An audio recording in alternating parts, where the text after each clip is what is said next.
세상에 떠도는 기묘한 괴담들. 첫 번째 이야기. 울산 태화강 촛대바위에서 실제로 귀신을 만났다.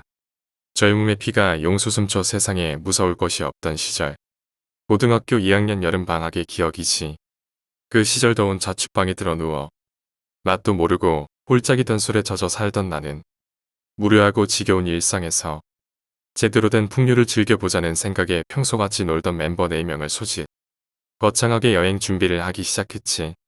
하지만 작은 부족과 행동력 부족으로 인해 멀리 가지는 못하고 결국 시내에서 1시간 반 정도 외곽에 위치한 태화강 상류의 촛대바위에 다녀오기로 결정했었어. 텐트와 침낭을 울러매고 소주박스와 고기를 들고 아침에 출발해서 시외버스를 타고 다시 마을버스를 갈아타니 조금 후 산 사이에 위치한 목적지가 보이더라. 버스에 내리고 주위를 둘러봤어. 강을 두고 한쪽은 조그만 자갈이 넓게 깔려있고 저편엔 절벽이 강을 따라 쭉 이어지고 그 앞으로 하늘을 찌르는 듯한 바위가 턱하니 서 있어서 정말 멋진 경관을 연출하는 거야. 우리나라가 그렇게 멋지다니. 강은 그다지 깊지 않아 가족들이 아이들과 물장구를 치고 있는 모습도 보이고 강 곁에 있는 덩그러니 있는 판자로 지은 횟집마저 운치 있었어. 여기저기서 경치에 대한 감탄으로 터져나오는 함성이 들렸어. 우리는 아웃도어 라이프에 프로답게 신속하게 텐트를 치고 강가에 수박과 소주를 재놓고 신나게 물장구를 치며 놀았어. 오후 5시쯤 되자 슬슬 물장구에 지쳐가고 우리 중 가장 술을 밝히던 박상 녀석이 맥주를 한 캔 까서 마시기 시작하니까 어느 순간부터 거나한 술판이 벌어졌지. 장작을 주워와서 불을 피우고 철망을 올려서 고기를 굽고 좋은 친구와 맛있는 술과 멋진 경치. 풍류의 기본 아니겠어? 산 쪽이라서 그런지 해가 빨리 떨어지더군. 여름인데 7시쯤 되니 금방 어두워졌지. 주변에 놀던 사람들은 어느덧 모두 집으로 돌아갔더군. 판자 횟집 아저씨도 횟집 문을 잠그고 집으로 가는 것 같더라고. 아저씨는 늦게까지 놀지 말고 빨리 들어가라고 위험하다고 말씀해 주시더라고. 정말 훈훈한 정이지. 우리도 우릴 걱정해주는 착한 아저씨를 위해 건배를 외치며 술잔을 기울였지. 가져간 소주 한 박스가 동이 날 무렵 내 여물지 않은 머리로 개똥 철학을 논할 때 당근 알레르기가 있는 박쥐라는 녀석이 촛대바위 위에 반짝이는 게 뭐냐고 말하더군. 정말이어서 빨간 사이렌 같은 불빛이 깜박이고 있는 거야. 우리 나름대로 그게 뭔지 추리하기 시작했지. 비행기 부딪히지 말라고 그런 거 아닌가. 여기서 보니까 높아 보이는 거지 원래 여기가 저지대잖아. 비행기가 저래 낮게 나나. 술 취해도 똑똑한 깡 박사의 말. 아, 알겠다. 절벽 높이랑 촛대바위 높이랑 비슷하니까. 사람들이 촛대바위로 계속 넘어가서 넘어가지 말라고 사이렌 달아놓은 거야. 순두부의 추리. 상상력도 풍부하지. 사람들이 칼로 있으냐? 저 거리를 뛰어넘게. 어느덧 말이 없어진 우리는 사이렌의 전멸만 바라보고 있었어. 한 10분쯤 바라보고 있었나. 갑자기 발끝이 시렸어. 온몸이 덜덜 떨리기 시작하더군. 가슴까지 철벅거리는 물. 난 강 속으로 걸어 들어가고 있었던 거야. 그 사이렌 말을 보면서 강에서 나오려 했지만 몸이 뜻대로 움직여주지 않았어. 앞에 보이는 건 나와 마찬가지로 사이렌만 보며 가는 친구 녀석들의 뒷모습이었지. 아직도 저거 무슨 불빛이냐를 계속 중얼거리며 강 속으로 들어가는 거야. 저 눈빛대. 뭔가를 바라보는 눈빛대. 막아야 되는데 다리가 아래서 움직일 수 없었어. 말소리도 나오지 않았어. 맨 먼저 사이렌을 발견한 박쥐 녀석은 목까지 물이 차서 숨도 꾸역꾸역 쉬면서 멍청하게 계속 들어가고 있었지. 난 죽기보다 두려웠어. 내 친구들의 죽음을 눈앞에서 본다니 미칠 것 같더군. 어디선가 자동차 불빛이 비추는 게 느껴졌어. 강가의 갓길에서 선 택시 한 대. 노란 택시. 거기서 내려 미친 듯이 달려오는 한 아줌마. 허리까지 내려오는 푸석푸석한 파마머리. 큰 얼굴에 선명하고 잘게진 많은 주름. 번쩍이는 눈빛. 정말 무섭게 생긴 아줌마였어. 그런데 그 무서운 순간에도 난 아줌마가 사자같이 생겼다는 생각을 했었어. 웃기지? 그 아줌마는 이상한 소리를 내며 우리를 향해 첨벙첨벙 강으로 뛰어들어왔어. 이 아줌마 정말 빨랐어. 날아다니는 것 같았어. 아줌마는 나의 뒷목을 잡고 강 속에 내동댕이 쳤어. 한순간에 물을 확 먹으니 신기하게 몸이 마음대로 움직이는 거야. 이상한 소리를 계속 내며 미친 듯 움직이는 아줌마. 내 친구들 또한 아줌마에게 내동댕이 쳐주고 물 먹으면서 정신을 차리더군. 우리 정신없이 기어 나왔지. 결국 가장 깊게 들어가 있던 박쥐 녀석마저 용케도 아줌마는 질질 끌고 나왔어. 그때 우리는 누가 먼저라고 할 것 없이 흥분해 욕을 하며 떨리는 심장을 추스렸어. 난 아무 말도 할 수 없었어. 내가 겪은 일이 뭔지. 이게 꿈이 아니고 현실이라는 게 미칠 것 같이 두려웠어. 저편을 보며 숨을 돌린 아줌마가 약한 목소리로 우리에게 말했어. 귀신이 너희 잡아가려고 부르는 소리다. 여기는 원래 자살버이야. 저 밑에는 회오리가 생겨서 시체도 못 찾는다. 다시는 저쪽으로 가지 말아라. 알지? 할 말을 마친 아줌마는 물을 뚝뚝 흘리며 터벅터벅 택시를 타고 가버리더군. 우리는 너무 무섭고 두려워서 정말 필요한 것만 빨리 챙겨서 도로를 타고 걸어 나왔지. 마을버스가 온 길을 2시간쯤 걷다가 보니 알게 됐지. 여긴 인가가 없다는 것을 말이야. 가장 가까운 집은 시외버스가 내려준 곳에 있었거든. 얘들아, 그 아줌마와 택시 모든 게 귀신이었던 거야. 두 번째 이야기, 식물인간. 가습기가 내는 소리만이 울리는 병원 안. 저는 아무것도 할 수 없습니다. 하나 있군요. 눈을 뜨고 감는 것. 네, 저는 식물인간입니다. 말 그대로 식물처럼 아무것도 움직일 수 없는 인간이죠. 생각은 이리도 분주한데, 이리도 빨리 돌아가는데, 사람들은 제가 의식이 없는 줄 아나 봅니다. 그런 점에서 너무도 슬프고 외롭습니다. 제가 이렇게 된 것을 굳이 말씀드리자면, 늦은 저녁 집으로 귀가하던 중 일어난 2톤 트럭과의 충돌로 이런 꼴이 되었다는 것. 의사 선생이 말하는 것을 엿들은 바가 있습니다. 이제는 하늘을 원망할 힘조차 나지 않습니다. 왜냐고요? 시간이 흘러서이기도 하겠지만 가족한테 버림받았기 때문입니다. 절 생각해주는 사람 하나 없다는 점에서 저는 아무 의욕도 느낄 수 없기 때문입니다. 저는 오늘도 혼자만의 상상을 펼칩니다. 아무것도 하고 있지 않으면 정말로 생각하는 방법까지 잃어버릴 것 같거든요. 게임하는 상상, 일하는 상상, 밥 먹는 상상 등 아주 평범하고 일상적인 상상을 합니다. 마치 소설을 쓰듯이 말입니다. 제 아내와 어린 두 아들은 어디서 뭘 하고 있을까요? 차라리 저를 버리고 도망간 게 다행이라 생각도 됩니다만 가족을 생각하니 눈물이 나는군요. 죄송합니다. 오늘같이 가족들을 보고 싶은 날에는 가족들과 놀이공원이나 외식을 나갔던 일이나 행복했던 시간을 생각하고 또 그 생각 속에 깊이 잠길 때가 많습니다. 방해하는 사람도 없으니 말입니다. 오늘은 좀 힘들군요. 이쯤에서 인터뷰를 하는 상상을 마쳐야겠군요. 감사합니다. 저기 의사님. 김간호사 왜? 궁금한 게 있는데요. 저 환자는 왜 식물인간도 아닌데 식물인간 행세를 하고 있는 거죠? 누구? 저 환자? 저 환자는 정신병에 걸린 거야. 말 그대로 미친 거지. 저러고 있는 것도 몸은 멀쩡한데 내가 자꾸 잘못된 지시를 내리는 거라고 보면 돼. 자기가 식물인간이 아님에도 불구하고 자신이 식물인간이라고 믿고 있는 거지 뭐. 그럼 저희가 알려주면 되지 않을까요? 그래도 소용없을걸. 앞에서 말하지 않았나? 정신병자라고. 우리가 말해준다고 바뀌는 건 없어. 세 번째 이야기, 눈을 뜨다. 눈을 뜨자 내 시야에 들어온 것은 좁디 좁은 한 공간이었다. 순간 좁은 공간이 가지는 폐쇄성에 대한 공포심에 부끄럽게도 난 실성한 사람처럼 소리를 지르고야 말았다. 옛속 깊이 한기가 느껴졌다. 시간이 얼마나 흘렀는지도 잘 모르겠다. 고요하다. 미칠 듯이 고요하다. 사방을 쭉 둘러싼 철로 만든 외벽. 수백 개의 나사로 조여놓은 벽. 그 어떤 것으로도 부술 수 없을 정도로 견고해 보이는 그 벽은 나를 쭉 감싸고 있다. 마치 큰 금고 속에 있는 듯한 기분이다. 고작해야 10W가 넘지 않을 것 같은 위쪽의 붉은 등만이 아무것도 보이지 않는 이 어둠을 밝혀주고 있을 뿐이다. 점점 숨쉬기가 더 거북해지는 느낌이 든다. 내부의 산소가 점점 더 희박해지는 것 같다. 붉은 등의 배터리 잔량을 알려주는 막대가 점점 줄어든다. 얼마 후면 저 희미한 붉은 등마저 꺼지고 완전한 어둠 속에 갇히고 말 것이다. 점점 더 커지는 공포감에 이빨이 떨려온다. 차라리 편하게 누워서 죽고 싶은 마음에 누워보려 하지만 그것조차 되지 않는다. 내 놈은 운이 매우 좋은 거야. 좀 덩치가 있다 하는 놈들은 여기 들어가면서부터 몸이 끼어 숨도 못 쉬고 죽어버리는 놈들도 있더군. 젠장.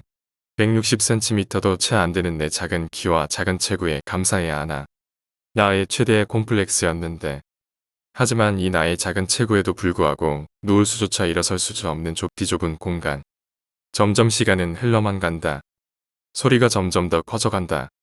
삐그덕거리며 우두둑거리며 강철로 만든 외벽이 울부짖는다. 코탄을 맞아도 부서지지 않는 강돈이 안심하라며 웃던 놈의 모습이 떠오른다. 분명 엄청나게 튼튼한 외벽임에는 틀림없지만 절대적인 힘 앞에선 아무런 소용이 없을 것 같다. 갑작스러운 진동이 내 몸을 감싼다. 그와 더불어 더욱 삐그덕거리는 소리는 커져간다. 공포심이 극에 달한다. 좁디 좁은 이 공간 속에서 아무것도 할 수 없는 것에 대한 공포심에 온몸이 마비될 것만 같다. 참다 못해 주먹으로 벽을 두드린다. 벽을 깨부수고라도 나갈 셈이다. 제게 부숴버리겠어. 미칠 듯이 벽을 두드리다 이내 내 손은 멈칫하며 두드리기를 중단한다. 이 벽이 부서진 후 벽 밖에 있는 무시무시한 존재와 대면하게 될 때의 공포는 지금 이 좁은 공간 속에 갇혀있는 공포와 비교할 수 없으리만치 엄청날 것이기 때문이었다. 삐그덕거리며 강철벽이 울부짖는다. 흔들림이 더 심해진다. 주의도 더 심해진다. 덜덜거리는 몸을 팔로 감싸 안으며 머리를 든다. 붉은 등이 머리에 부딪힌다. 아까 이 등은 더 위에 있었던 것 같은데. 왠지 이 협소한 공간이 더욱 작아진 것만 같다. 더 답답하고 더 숨쉬기가 힘들어진다. 시간이 더 흘렀다. 드디어 붉은 등에 배터리가 다 되었다. 이제 이 공간은 완전한 어둠 속에 휩싸였다.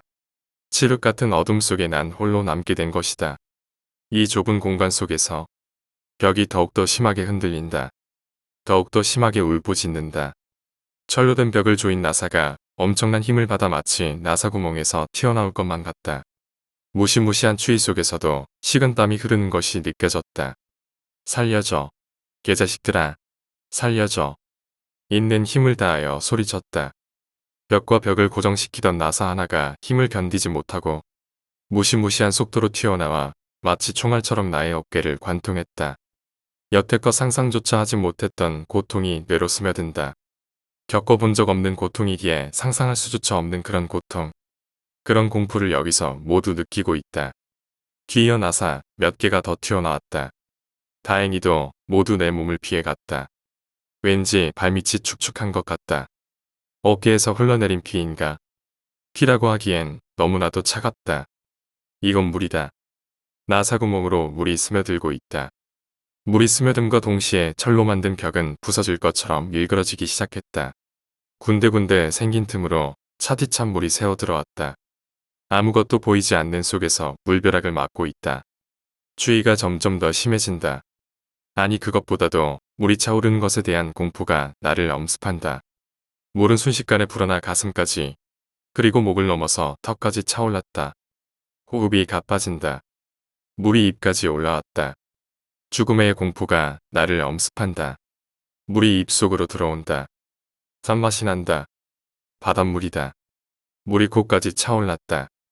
이제부턴 숨을 쉴 수가 없다. 실수다. 숨을 들이켜고 말았다. 짜릿한 바닷물이 코로 밀려 들어왔다. 기침을 내뱉었지만 되려 입으로 바닷물이 왈칵 들어올 뿐이다. 한번 밀려 들어온 바닷물은 계속 입으로 밀려 들어온다. 숨이 막힌다. 배가 터질 것만 같이 부르다. 죽을 것만 같다. 의식이 흐려져 간다. 나를 감싸고 있던 외벽이 부서지는 것이 느껴졌다. 망할 조금만 더 빨리 부서지지 그랬나. 철로 만든 외벽이 부서지는 순간 내가 본 것은 내가 그토록 고대하던 빛이 아니라 아무것도 보이지 않는 너무도 어둡고 깊고 캄캄한 심해의 어둠이었다. 맞아. 그랬었지. 5시간 전 17113번 죄수의 형이 곧 집행됩니다. 심해형 구탑승형. 이른바 쇠공형이라고도 하죠. 죄수를 속이 빈 쇠공 안에 집어넣어 깊은 심해에 빠뜨리는 형입니다. 일단 쇠공이 바다에 빠지게 되면 그 안에서 탈출한다는 것은 불가능하죠. 죄수는 쇠공이 수압을 견디지 못하고 파괴될 때까지 그 속에서 극도의 공포를 느끼게 됩니다. 그 전에 심장마비로 죽거나 산소결핍으로 인해 호흡곤란으로 죽는 죄수들도 많죠. 죄수를 쇠공에 집어넣은 후에 입구를 나사로 조인 후 용접하는데 이때 죄수들의 반항이 생각 외로 심하기 때문에 죄수를 먼저 마취시킨 후 작업을 진행합니다. 마취는 금방 풀리죠. 죄수가 눈을 떴을 때 그는 절망적일 정도로 좁은 공간 안에 있는 자신을 발견하게 됩니다. 쇠공의 천장에는 붉은 등이 있습니다. 최대한 공포스러운 분위기 조성을 위해 붉은 등을 설치했지요. 20분짜리 배터리가 나간 후에 닥칠 어둠에 비하면 천국이겠지만요. 죄수는 약 1시간 동안 심해 잠수를 한 뒤 쇠공이 부서짐과 동시에 사망하게 되어 있습니다. 무시무시한 심해의 수압으로 인하여 죄수의 몸은 형체를 알아볼 수 없을 정도로 구겨져 버리게 되죠. 실제 잠수 시간은 1시간 내외이지만 죄수는 몇십 시간을 갇혀 있는 것처럼 느끼게 되죠. 형 집행 후에 별다른 시체 처리가 필요 없고 옛속 깊은 공포를 심어준다는 점에서 그리고 여타 범죄자들에게 경각심을 심어준다는 점에서 이만한 형벌도 또 없을 것 같군요. 형을 집행하는 것이 매우 재미있는 일인 것처럼 말씀하시네요. 재미랄 것까지도 없습니다. 사실상 쇠공을 빠뜨린 후에는 그저 죄수의 모습을 우린 상상할 따름이니까요. 지금 이 쇠공 안에 있는 죄수는 키가 160도 안 될 정도로 작은 놈이던데 마음도 그만큼 나약해서 뼛속 깊이 공포를 느껴봤으면 좋겠네요. 아무튼 간에 이제 형 집행합니다. 맞아. 그랬었지. 사실 듣고 있었어. 마취가 막 풀리고 있었거든. 쇠공형이라. 하긴 24명의 사람을 죽인 것에 대한 대가 치곤 싼 편이네. 에필로그. 나른한 햇살이 세탁실 창문으로 새어들어왔다. 딸랫감이 가득한 통을 들고 한 뚱뚱한 여자가 세탁실로 들어와 드럼 세탁기의 문을 여는 순간 여자의 귀를 찢을 듯한 비명이 세탁실을 가득 메웠다. 잠시 후 뛰어들어온 2명의 젊은 의사들은 세탁기 안을 들여다보고 아연실색한 표정을 지을 수밖에 없었다. 대체 이건 408호 병실의 그 환자잖아. 그 분열형 인격장애를 가진 사람. 맞아. 매일 자신이 연쇄살인마라 믿고 있던 사람 말이야. 그래. 근데 왜 이렇게 좁디 좁은 드럼 세탁기 안에서 죽어 있는 거야? 그리고 이 모습은 대체. 맞아. 대체 이건 사람을 종이처럼 구겨버리면 이런 모습이 되려나. 네 번째 이야기. 밤의 동행. 새벽 3시 이 늦은 시간 집으로 향하는 밤 골목을 걷고 또 걸을 때마다 정말이지 너무나 무서웠다. 하지만 내가 하는 일이란 것이 원래가 이런 시간에 마치는 일이다 보니 감안해야지 어쩌겠는가. 그렇게 매일매일 밤골목을 걸어서 집으로 오는 데는 10분이라는 시간이 소요됐다. 그 시간은 짧으면 짧다는 시간이지만 걸어서 집으로 오는 시간치고는 꽤나 긴 시간이었다. 정말이지 오만 잡생각이 다 드는 시간이었으니까. 저 전봇대 틈에서 귀신이 튀어나오면 쓰레기가 가득해 통 끝까지 차오른 분리수거통에서 귀신이 튀어나오면 하지만 정작 제일 무서웠던 건 언제나 내 뒤를 따라오는 아저씨. 정말 왜 매일 그 시간에 나와 같이 걸어가게 되는지 이해가 되질 않았다. 그리고 또 어디로 가는지. 며칠째 그런 일이 반복되자 나는 한번 실험을 해보기로 했다. 퇴근 시간보다 10분 늦게 가보자. 그래도 따라오나 보자. 그래도 따라오면 그땐 신고해야지. 그날 바로 실행시켰고 그 아저씨는 따라오지 않았다. 정말 다행이다. 그렇게 역시나 10분쯤을 걸어 집에 도착해갈 무렵 나는 저 먼 앞발치에서 앞서 걸어가는 아저씨를 발견했다. 아, 저 아저씨도 집으로 가는 길인 걸까? 그렇다면 내 오해구나 이런 생각이 들자 이제부턴 그 아저씨와 같이 집으로 향하는 시간이 전혀 무섭지가 않을 것만 같았다. 어차피 그 아저씨도 집으로 향하는 길이라면 낯선 이들과의 조우를 피하는 좋은 방어책이 되지 않겠는가. 이런 생각에까지 미치자 그 다음날 또 그 다음날도 전혀 집으로 향하는 길이 무섭지가 않았다. 나는 언제 한번 그 아저씨에게 고맙다는 인사말을 건네주고 싶은 생각이 들었다. 집으로 향하는 길이 아저씨가 있어서 언제나 든든했다고 감사하다고 말이다. 남자. 정말이지 새벽 3시만 되면 나타나는 그녀가 무서워 죽을 지경이다. 술 장사를 하는 나는 언제나 그 늦은 시간에 퇴근을 할 수밖에 없는 입장이었기 때문에 집으로 가려면 언제나 그 조용한 골목을 걸어야만 했다. 그러다 언제부터인가 보이지 않던 여자가 내 앞에 서서 걷는 게 아닌가. 언제나 내 앞에 서서 천천히 너무나 천천히 걷는 그녀 때문에 왠지 모르게 나도 천천히 걷게 되었다.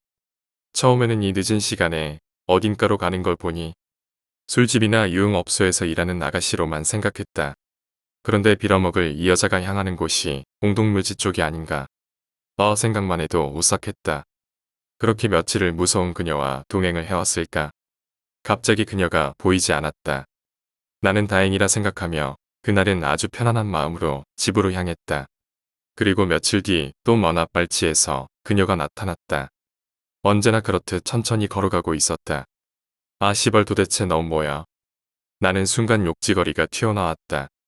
무섭다 못해 이제는 화가 날 지경이었으니까. 또각또각 구두소리. 조용한 밤 골목에는 한 켤레의 구두소리만 울려 퍼지고 있었다. 그때였다. 갑자기 여자가 돌아보며 나에게 걸어오기 시작했다. 빠른 속도로 안이 달려오고 있었다. 그리고 나는 기겁을 하며 도망쳐버리고 말았다. 왜냐하면 그녀도 나와 같이 구두를 신고 있었기 때문에. 그렇지만 그녀의 발에선 아무런 소리조차 나고 있지 않았기 때문에. 5번째 이야기. 냄새. 그날은 제가 야자를 튀어서 집에 좀 일찍 왔던 날이었어요. 원래는 10시에 끝나서 버스 타고 집에 와서 씻고 어쩌고 하다 보면 한 10시 40분쯤 돼야 정상인데 그날은 집에 오니까 7시쯤이더라고요. 잘 아실 거예요. 야자 튀고 집에 일찍 온 기분. 집엔 동생밖에 없었고 내 세상이다 싶어서 컴퓨터 켜서 사이 켜고 하다가 갑자기 막 졸리길래 동생한테 잔다고 하고 제 방으로 와서 잠을 잤죠. 잠결에 동생이 뭐 사 먹으러 나간다고 하는 소리를 잠깐 듣고 그렇게 열심히 잠을 자고 있는데 갑자기 숨이 턱턱 막히고 답답한 거예요. 옆에서 쫑알쫑알 거리는 소리도 들리고 그래서 집중해서 들어보니까 소리 지르면 죽여버린다. 입 뻥끗하지 마 진짜 죽여버려 소리 내지 마. 이 소리를 수십 번 해대고 있는 거예요. 순간 아빠인가? 아빠가 장난치나? 이런 생각도 해보았지만 그 당시 아빠는 여수에 끝장나가셨다 다치셔서 여수병원에 계신 상황이었어요.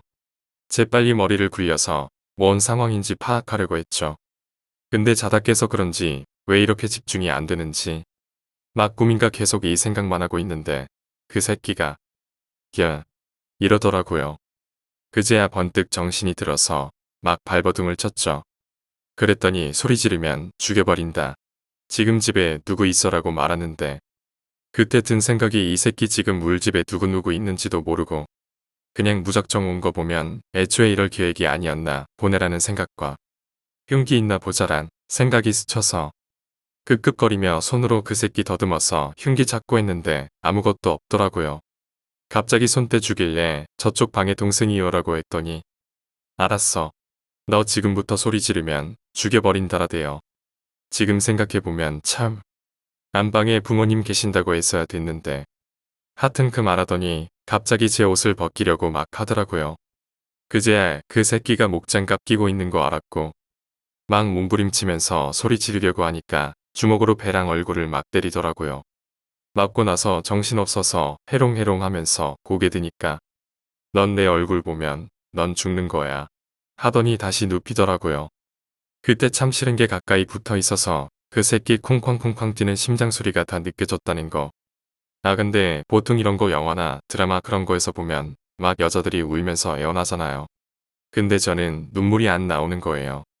이 새끼한테 당하면 진짜 세상 어떻게 살아가나 막막하고 이 새끼 어떻게 들어왔나 빠져나갈 방법은 없나 생각을 하다가 원래 이럴 땐 울어야지 좀 불쌍해 보이는데라는 생각이 들어 막 우는 척하면서 부모님 곧 오실 거라고 말고 딴 건 다 드릴 수 있다고 했더니 그 새끼 하는 말이 뭐 줄 수 있는데 이러는 거예요. 당황해서 돈이요 이러니까 가져와 봐라고 하는 겁니다. 엄마 곧 오시면 드릴 수 있는데 이랬더니 장난까냐 이러고 막 다시 배랑 얼굴을 존나게 때립니다. 아픈 건 모르겠고 그냥 살아야겠다 생각 들어서 저도 막 있는 힘껏 반항을 했어요. 역시 남자임을 여자가 이기기란 진짜. 결국 다시 옷 벗기려고 하고 또 맞고 그러다 맞고를 한참 동안 반복하다. 다시 우는 척하면서 한 번만 봐달라 하니까 알겠어. 지금 베개에 얼굴 받고 딱 5분 있다가 나와 나 갈 테니까 이러더라고요. 진짜 속으로 얼마나 기뻤는지 세상을 다 가진 듯한 기분이었어요. 문 뒤에 숨어서 진짜 5분 동안 안 나오는지 지켜보다가 5분 안 돼서 나오면 죽이는 거 아닌가란 생각도 들고 그러다 문 열고 진짜 나가더라고요. 마음 진정하고 진짜 속으로 5분 셌습니다. 5분 되고 나와서 문이랑 창문 다 잠그고 거울을 딱 봤는데 얼굴에 피멍이 잔뜩 들었더라고요.